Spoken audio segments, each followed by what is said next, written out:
Hi, everyone. Now we're live again this week with our very wonderful speaker, Christy, who's going to talk about value of InfoSec.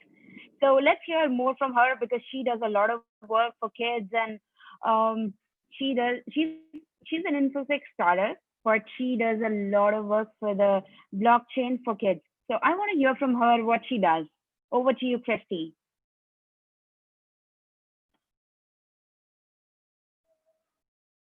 Oh, okay, Christy, we can't hear you. And also, we have Asta and Zoe on the call today, so we'll just say hi to Asta and Zoe. Hi, Asta. Hi everyone, thanks Vandana. Thank you for joining us. Thank you guys as well. Can you guys hear me now? Yep. Cool. Okay, so back to the beginning. Hello everyone, thank you for taking the time to tune in. And thank you to InfoSec Girls for bringing us together. Appreciate it. Before we get into it, allow me to give a little brief introduction about myself. My name is Christy, and I'm actually a funeral professional. I currently reside in New Jersey in the US. And information security is one of my biggest hobbies and passions. And although I did do some schooling, a lot of what I've learned up until this point has been mostly self-taught and most importantly through engaging with other tech communities. I didn't discover cybersecurity until my later years, unfortunately. And it was because at the time, I had a roommate who spied on me with a device, sadly. And having had my intimate privacy violated,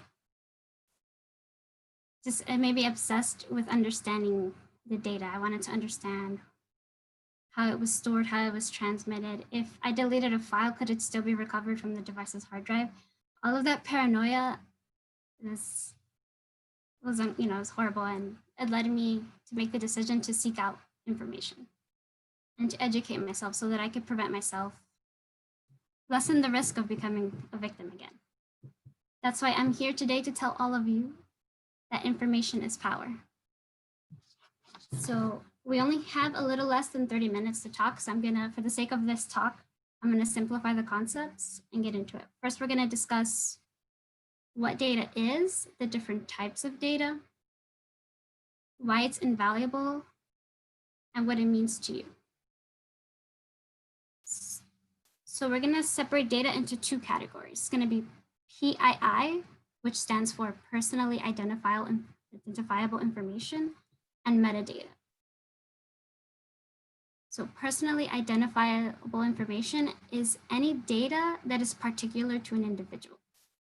That would be your name, date of birth, social security, and then metadata is any data that describes a particular data. So you can imagine a picture. The picture itself would be the personal data, and then everything that describes the picture, that would be the metadata, where it was taken, what device it was taken from, the size of it, all those little things. So many companies gather a lot of data on individuals. We can take a company like Snapchat, for example. They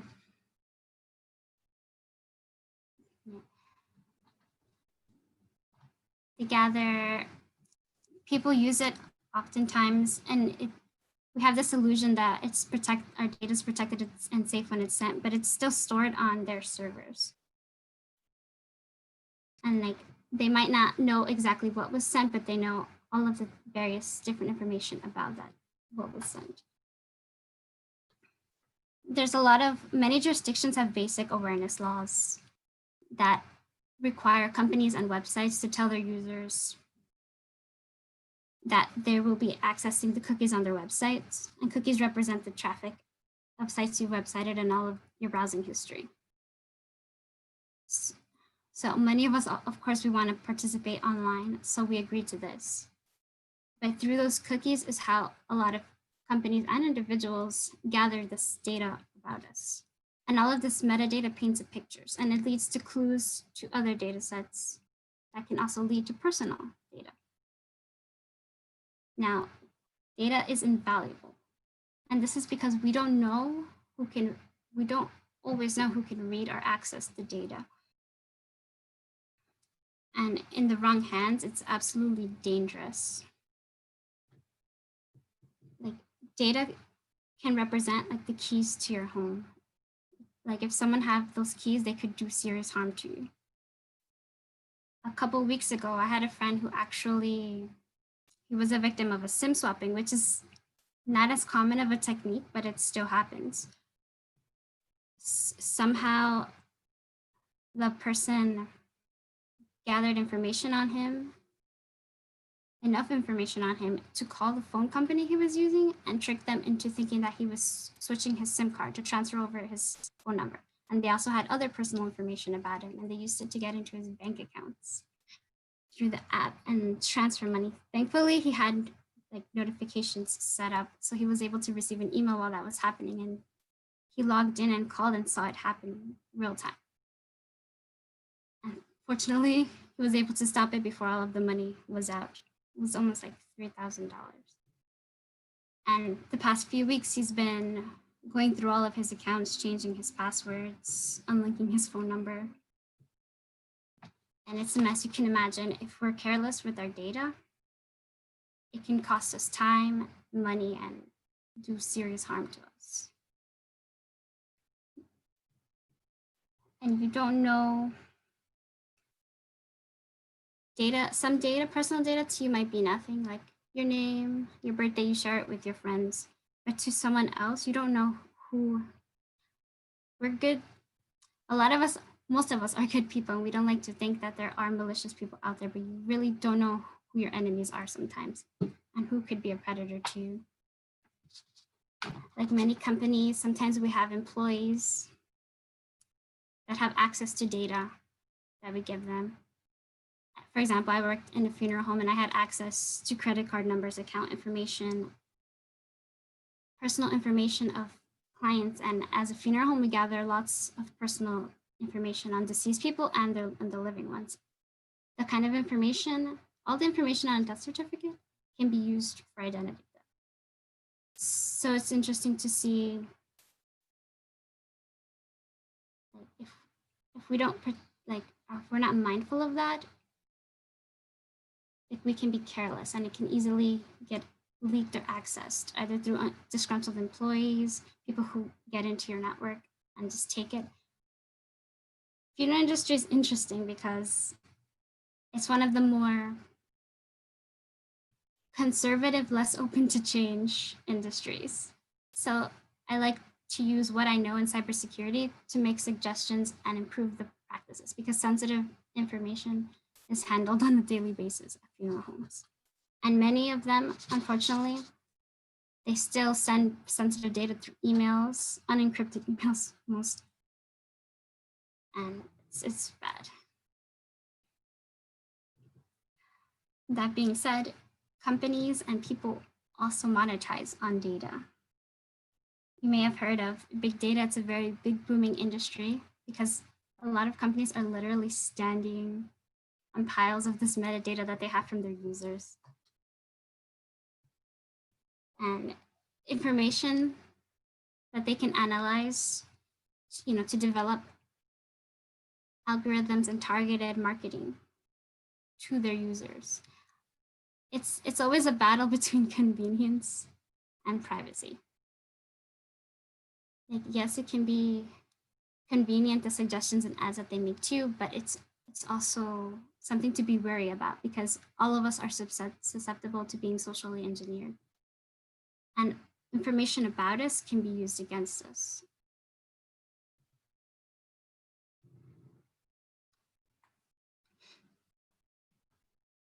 Mm-hmm. Yeah, it's horrible. Okay, so now, invasion of your privacy like that is a threat to your freedom.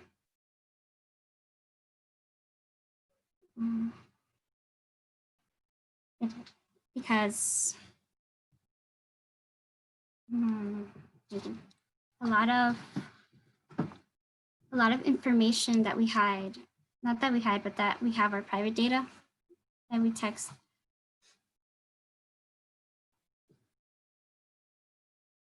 It reveals a lot, and we should have the right and the choice to censor what we want to present to the world, because perception is reality. Things that you do online will always be there. It doesn't expire.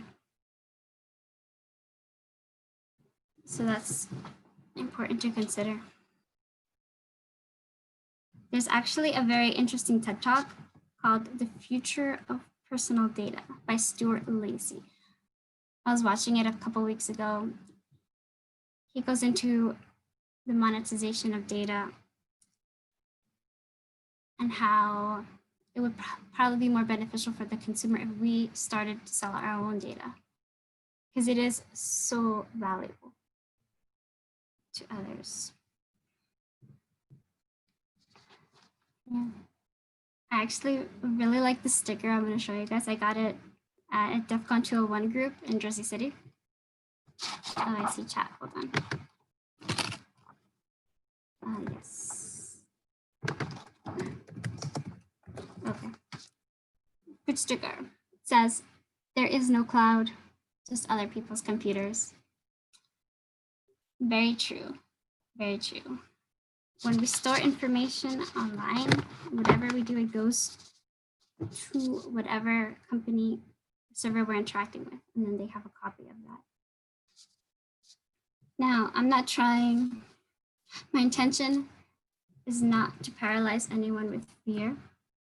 Although risk will always be present, there are steps we can take to protect ourselves. And I'm sure many of you have heard the tips, some of the tips that I'm going to share, but that just goes to show how caring can go a long way.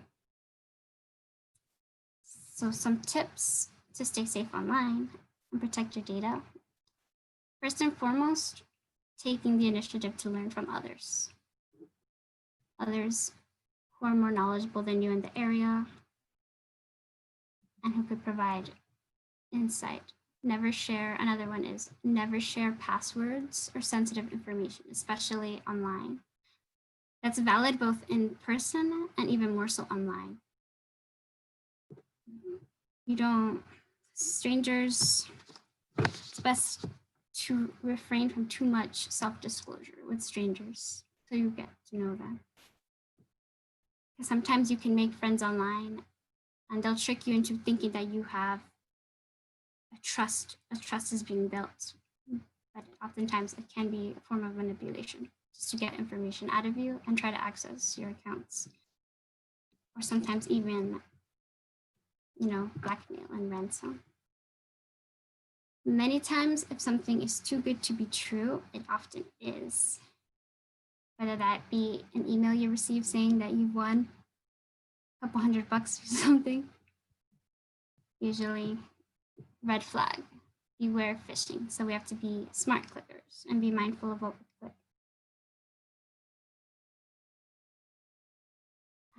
Also, being mindful of what we post online and keeping in mind that this information doesn't expire. And whether it be recruiters someday in the future, they're notorious for doing research online to learning about a candidate. So whether it be recruiters who may see something and then develop a bias towards you, or it be like embarrassing information that you've revealed, it's important to be mindful. Think of future you when you post something, and all the people that could see it. Don't post or share something that you wouldn't be okay with the whole world knowing. Always, another one is always adjust your default settings. Review them and adjust them so that you can be more in control of what data you're sharing. Next one is use multi-factor authentication. This way, when someone tries to get into your account, you'll be notified if they have to provide. Hey, Christy, do you have a presentation to share? Can you share that screen? Just talking. Okay, that's okay, fine. Mm-hmm. You have a lot of important things to say. Thank you so much. Mm-hmm. Next. Do you guys want me to wrap up? I'm listening. No. You can go on. We Okay. just wanted to check. Okay. Let's have a few more tips. I could do a presentation next time if you like. Sure, anything goes. I'm really learning a lot. Thanks. Okay. Next one is be careful with what we download. This is one that I have to be mindful of because I'm often looking for open source software, books that I can get online. But sometimes what we download could have malware within it or spyware on the devices. We must also do our best to avoid using public Wi-Fi. Sometimes you have to use it, it's okay, but don't do anything on it that you wouldn't want others to see because anyone can access this network and see what's going on, see what's being done within it. So it's very advisable never to do banking over public Wi-Fi, make purchases, and things of that nature. To use my hotspot when I'm out and about. That way I don't have to log on to the public Wi-Fi, but sometimes you need to do it and it's good to be mindful. Strong passwords, your first line of defense. Probably the most common one that's shared. It's good to use passwords that are randomized and don't have any significance to you individually. A lot of experts recommend using password managers. I personally like to use LastPass. It generates secure passwords and it's like an encrypted vault of your passwords. And that way it's easier to manage and remember. But a wise person told me when I was in school, data that you don't have 2 copies of is data you don't care about. So it's important to have secret backups.